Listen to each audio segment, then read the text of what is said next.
Hi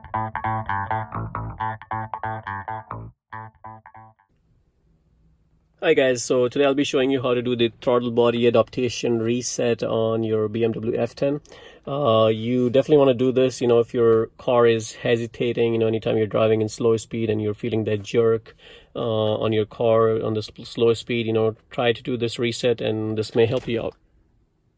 So to perform this reset, just keep your foot off the brakes and the pedal because we don't want to start the car. We're just going to press this once with my foot off the pedal and everything.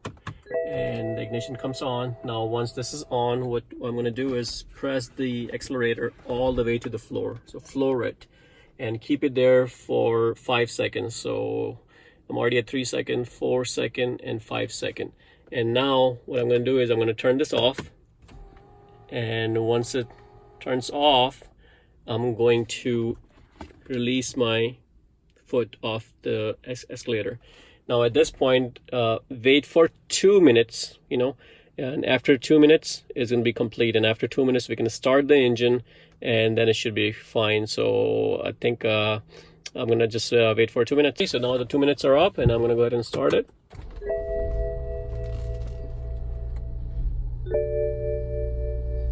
And another issue I was having was anytime I used to start my car, my RPM used to move quite a bit, and I had a lot of vibration, and all that is gone.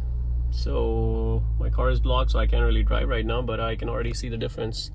It's not giving me that shake or the vibration that I was feeling. So guys, if you like the video, please subscribe to my channel and like the video. Thank you.